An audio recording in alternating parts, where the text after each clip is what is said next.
Well, welcome to Local Three's 12th podcast, Breaking Ground, where we discuss all things labor, labor history, politics, working family legislation that relates to operating engineers, Local 3, and our members.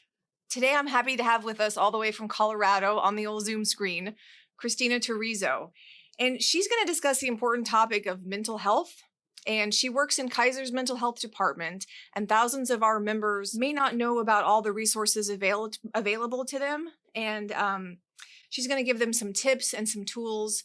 And we're just going to have a general discussion about mental health as it relates to people today. So Christina, welcome. Please tell us a little bit about how you got interested in this line of work and what you do for Kaiser. So my background is in public health and psychology. So I've always had an interest in behavior and how it impacts the way that we make choices in our lives and specific to health and well-being.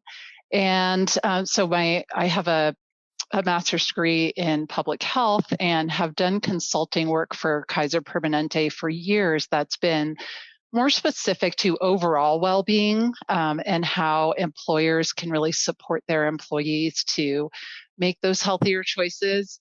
And a couple years ago, saw this job available for working specifically around mental health and emotional well-being, which really is something that I'm very interested in, both personally and professionally, and started working with this team across a national level to consult with employers to talk about mental health and how Kaiser Permanente delivers care, both from a resilience and prevention perspective all the way through clinical care, and talk to employers all the time about how to create a psychologically healthy workforce, how to support employees, how to communicate about what's available across the board. I think where we're at right now, culturally, I mean, let's get real. I don't think most people are doing very well. 2 years post pandemic, we're still dealing with the effects of COVID. People have lost loved ones to the illness. They've lost jobs. Children are learning on computer screens. We're just inundated with information and messaging. And I think people feel isolated and confused, and they're just not sure what to believe in and what the best steps are to stay safe. So, I mean, obviously, I think there's probably been an increase in mental health issues in the last couple years. What is research saying, and what are the statistics surrounding what you've seen in Kaiser? So what we did see early on in the pandemic was that people were staying home and not reaching out for care. So that means a lot of folks who may have needed care or who may have been struggling at the time or relapsing related to addiction or a mental health condition were putting off care for a while. And then about 6 months into the pandemic, we started to see people starting to reach out again. And now what we've seen over the past year and a half is really an overwhelming demand for mental health care for both those folks who put off care and are showing up sicker at our departments and clinics, as well as folks who have been trying to manage what we've all been faced with over the past year and a half, and are exploring where they're at. We're seeing that even just the assessments that folks are taking out there for anxiety and depression have skyrocketed. People are trying to understand, are they depressed? Do they have anxiety? And what are the options for them? And so what we also know is that while people are exploring this and while there's high demand, there are also folks who will again put off care due to stigma or because they're not sure, they're not ready, and that can go on for years before someone actually reaches out. So while we do have unprecedented demand, and we had high demand even before the pandemic began, there are still so many folks out there who are not reaching out for care yet because they're not ready, or they feel that there's a lot of stigma, whether it's in their industry, their family, or culture. I think that one positive of COVID is that there's less of a stigma than there used to be, I think, because most people are dealing with something. But in our industry in general, most of our members are come from the construction industry, which is still very largely male dominated. A lot of times they're away from their families. They're the sole breadwinner of their household. They're on a job site and everything is about production. And there is an imminent culture of, I'm going to pull myself up by my bootstraps and I'm just going to plug through. And many times the ignoring the problem or the feeling shame about it has led to, I've seen research that the construction industry has one of the highest rates of suicide of any occupation. And that is a study that was done from the CDC pre-pandemic. So, and I think everybody is guilty at one time or another of being so busy that they just don't have time to deal with it, either within their own family or their children or themselves. You don't feel like stopping everything and checking in to see how you're doing. But why is that such a bad idea? And how can someone know if they are having a bad time? There's definitely a lot to that when we talk about stigma and concern that even if you are upfront about what you're experiencing or what you're feeling, that could impact your job. It could, there's a lot of concern that so many folks have in different industries that if they are upfront or if they are being admitting to having an issue that could impact their job security. It could impact their relationship with their coworkers or their supervisors. And so a big part of, especially in the work environment, is creating that safety, just like we do with physical safety, to create the psychological safety to be able to have these conversations, because what it can lead to, both for the individual, is exacerbated stress and struggle with what could be a chronic condition that isn't managed. And then it can also impact their work, impact their coworkers, where they may be consumed with something or distracted, or they're suffering, and that can really impact job performance, communication, not feeling like yourself, and that can really have an impact both personally and in the work environment and to the safety of your coworkers. So if we're looking at it along the same lines that we do physical health, you wouldn't ignore a pain in your body that is causing you to suffer and that is distracting you. If you've been in any chronic pain, you know that it's hard to think about anything else. And so listening to that pain and bringing your awareness to what you're experiencing is it's a huge part of it. And being able to talk about this in the work environment is really part of the key to allowing that psychological safety to open up a little bit more. I think, like I said, that the stigma is shifting, but it really should be viewed no different as, oh, I broke my leg, I'm going to go get a cast. Oh, I'm having a mental health issue, I'm going to go talk to a doctor, or I'm going to look at the resources that are available to me. And you mentioned it's really a question of safety, particularly on a construction job site. There's a huge culture of, how many days there's been a lost time job accident. I know when I go to the job sites, they're very proud of having an incident-free stretch of time where there's been no safety problem. They do workplace safety meetings in the morning, and they do calisthenics, and they talk about taking care of the equipment. But this is equally, if not just as important as those safety meetings, because if you are dealing with a mental health issue, as you said, you're distracted, you might be easily triggered in anger. You might not be focusing on other people on the job site with you. And I think shifting our mindset in that's health, mental health is a safety issue would really help a lot of our members in the field. Say someone is listening right now and they're kind of on the fence. Maybe they're having trouble with relationships, or they don't like their family very much, or they're having trouble sleeping, or they have no appetite or more appetite.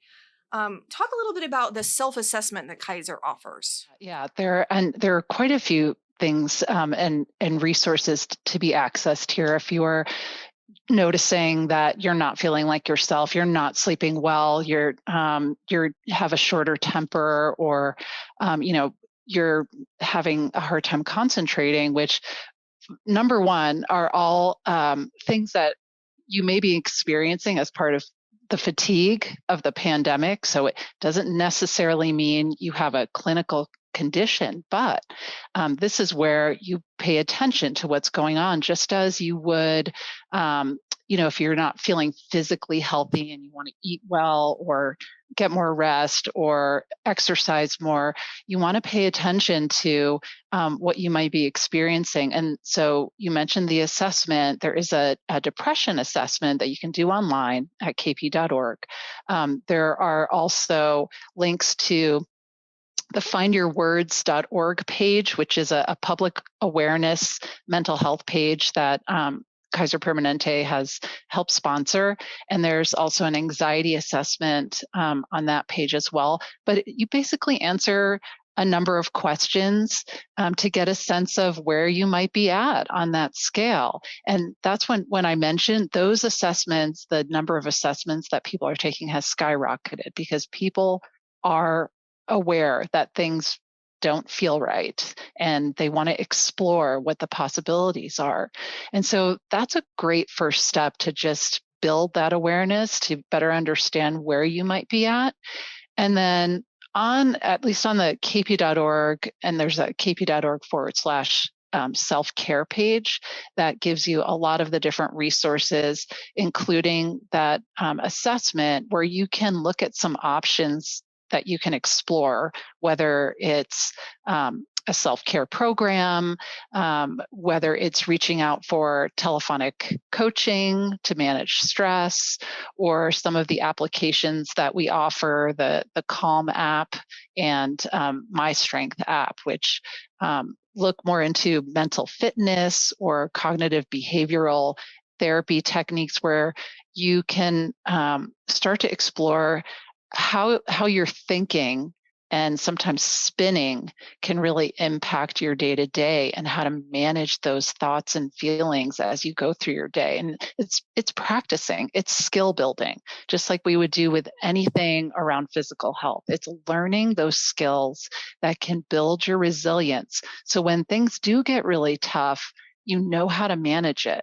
And it doesn't mean that you are happy all the time. That's really not what we're talking about at all, because life is a bunch of ups and downs. We're just talking about how do you manage those ups and downs with a sense of, as a calmness, and that that you can handle this. And so that kind of confidence in yourself as well. This may be like the first step, is just checking out the websites and tools online, and I will provide the links for those at the end of the show.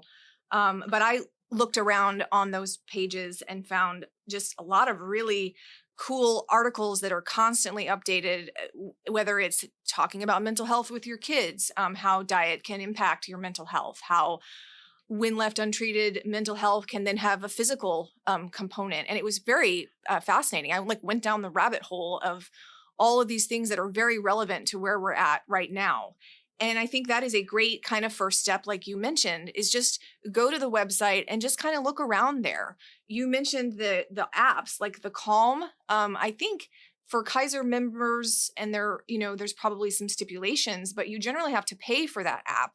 But I think it's free to certain members with a certain benefit. Yes. And that's kind of a calming. Really?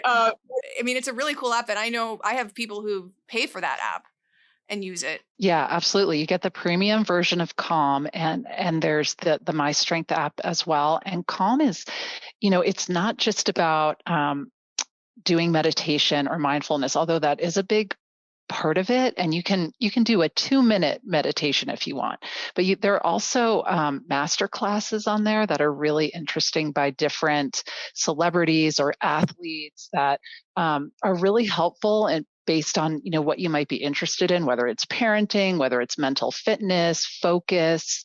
And then they also have a whole sleep section. So if you're having trouble sleeping, if your kids are having trouble sleeping, a lot of resources in there that you can listen to by different celebrities also, which can be kind of novel, entertaining at the same time.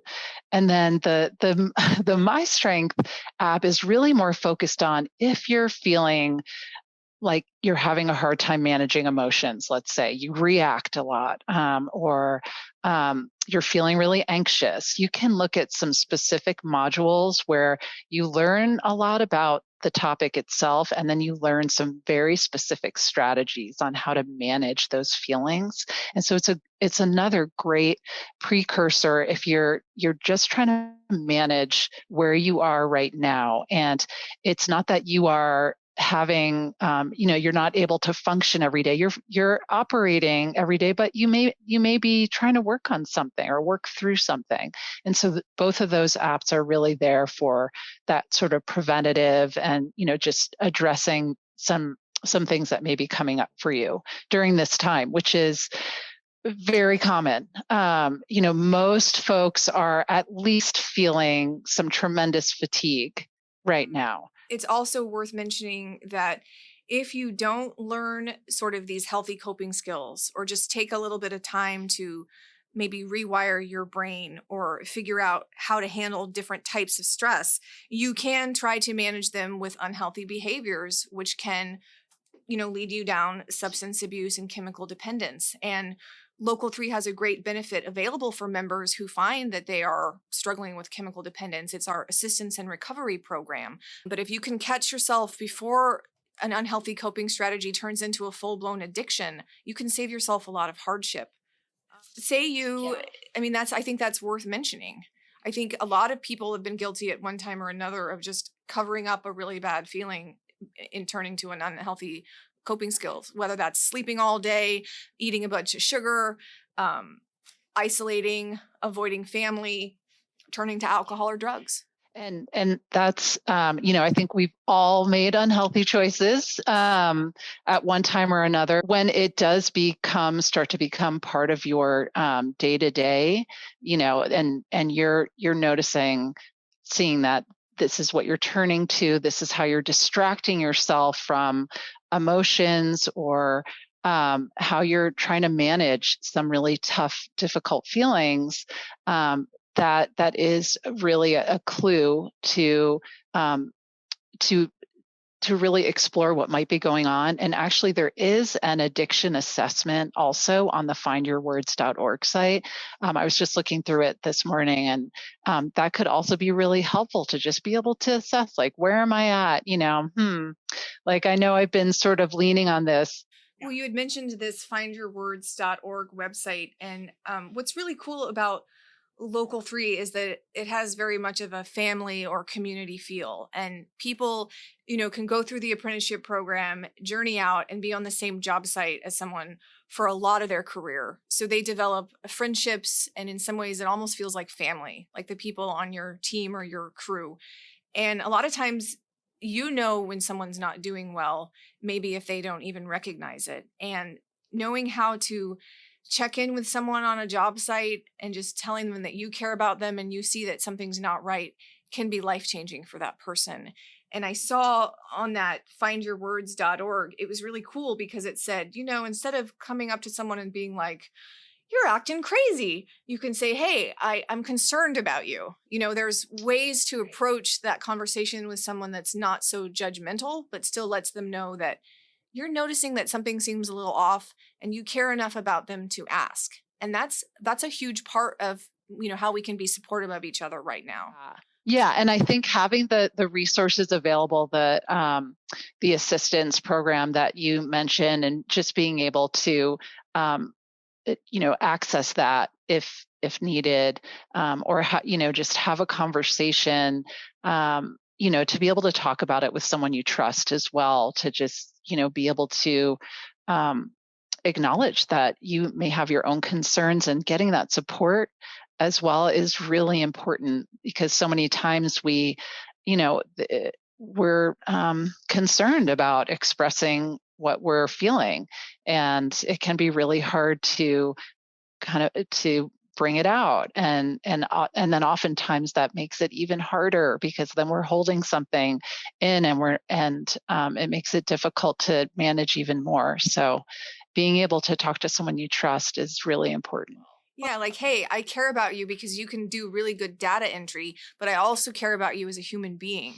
And that makes employees happier. It makes them want to be more engaged in their work, and it makes them feel like they actually matter, not beyond just what they produce, but who they are as a human being. That is a huge part of it. And I love, there is a tagline, I don't know if it's on the Find Your Words site or not, but what you say can change everything. And it really is so true. And the words that you use really are important, because saying like, you're acting weird or something like that is going to make someone feel defensive and protect themselves. If you're saying like, how are you doing? You don't seem like yourself lately. Like, is everything okay? I'm noticing this. And I mean, I think it opens a door to having a conversation, and then really being able to listen to that person. I can't stress enough how important it is. And I think we all know how good it feels when you feel heard, when you want to express something and you feel heard and you feel like someone is really listening, not trying to solve it all for you, or just tell you, oh, get over it or anything like that, but just really listening helps even diffuse the feelings that you might be experiencing. And then it opens that person up to talk about, what are some options that are available if this persists, or, have you considered maybe looking at XYZ, or what do you think is your next step? I think it just opens up for a really supportive conversation. We've talked a lot today about how mental health struggles have definitely increased, and how you've seen it in your own field, and how there's a lot of options available for Kaiser members to make that first step and to just see where they're at and what they can do, sort of breaking down the stigma of mental health in the workplace environment, particularly as it relates to the construction industry. How you can be there for your coworkers, you can tell them about some of these resources, and there's nothing wrong with reaching out, either from your computer or your phone, or just talking to other people about how you're doing. Explaining that mental health is just as important as physical safety is a huge link.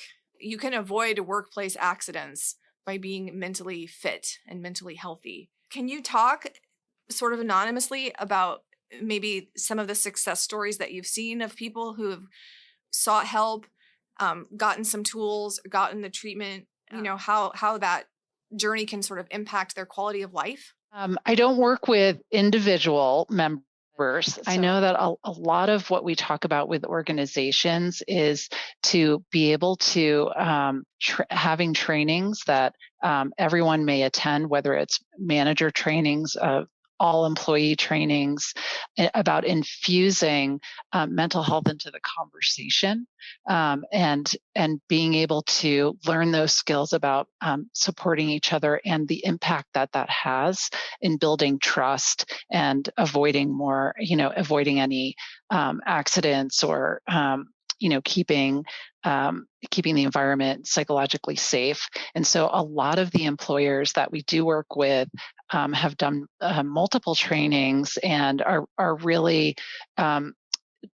creating a culture and infusing mental health into the conversation, whether it's just in manager one-on-ones, team conversations. Internally at Kaiser Permanente, there's so much that we are doing to ensure that we all have the same level of training, of understanding of how we support each other. And then really on a team level is where things really, where they kind of are elevated in terms of the support. My immediate team members who I work with all the time really are those folks that I go to and that are there for me, no matter what. And so I think when you talked about that family, that community feeling, it's using that existing structure and infusing these conversations in there, because this is where the trust already exists, and to utilize that already existing dynamic in those teams is really important, to be able to support each other on another level as well. And this doesn't mean necessarily being, this isn't about being someone's therapist, about, their caseworker, that's not, but the days of where you stay out of each other's personal lives are kind of over to some degree. Because you spend the majority of your time with these people. Not even your family doesn't get as much time as your coworkers do. I'm like, my coworkers see the best of me, and then I come home and I'm terrible. Well, Christina, thank you so much for taking the time. I think there's a huge need for this. There's a huge need for not just awareness, but options, especially in the construction industry, which Local 3, the majority of our members are in the construction universe. Is there anything else that you really wanted to leave the audience with, whether that's reiterating resources or, just what you think is the most important element of all of this? I think for maybe this audience, one of the most important points to drive home, which I know we've talked about a couple times, is just that parallel between physical and mental health and how important they both are for you to really be fully functioning, have that sense of well-being, and that there are resources all across that continuum from, if you're feeling good and you just want to keep building on that like you would with your physical health, that there are like the Calm app, the My Strength app, and then all the resources on kp.org/self-care. And then you have short-term counseling available, or, other resources that are kind of that middle ground if you're dealing with a situation that may be difficult. And then once you've gotten to that point, if you get to that point where you really do need more clinical medical care, that is there for you and available. And however, there is no wrong door with Kaiser Permanente to reach out for care. So calling, emailing, whatever works for you, take that step and you can access care. Folks may be feeling something physical and go to their primary to figure out what might be going on. And oftentimes it could be a mental health issue that's manifesting in a physical way, like headaches or GI disturbances. And so our primary care physicians are trained to, assess basically what may be going on with someone, from an emotional perspective as well. This is part of their, part of the protocol. And or if a member really just feels most comfortable with their primary care physician, then absolutely, really it is just a phone call. And if you go to kp.org/get-care, or even that self-care page as well, provides an outlet for you to either call the phone number to call. You can even, you can reach out through an e-visit, and really just give as much detail as possible about what you're experiencing, just like you would physically, to reach out and say, here's what's going on, here's how I'm feeling. And then we can take it from there to determine, what the situation is and assess it further, and then work with you to create a treatment plan based on needs and where you're at. So really it really is that simple. And it absolutely, if there's an emergency or if there's an urgency, then if it's an emergency, call 911. Just like if someone were having a heart attack, if someone is in a mental health crisis, call 911. But if it feels urgent, voice that this feels, very urgent. And, and it's really helpful for our team to be able to understand, what you're feeling, where you're coming from. And we assess that as well. We can assess the urgency, and we'll do that. But as much, honesty as you can provide about how you're feeling or what you're experiencing is really the key. in my chiropractor's office that there was this a sign that I always looked at, and it's like famous last words, or maybe this will go away. And it's just not going to happen, whether it's physical or emotional. If it's something that is really impacting you, it's not just going to go away by itself. And it really does necessitate that you become aware of it and know what the options are for you and explore them, or just call your doctor. I mean, call the main number. I mean, make it as easy for yourself as possible if you're in pain. So, I mean, I think that's really like where, like we may be in physical pain. You don't know necessarily what's going on with someone else because mental health can be so invisible. And same with other folks may not know what's going on with you. And so it really does take that step of reaching out, whether it's just educating yourself, learning about your options, or making that phone call or sending an email, whatever feels comfortable, to start that process.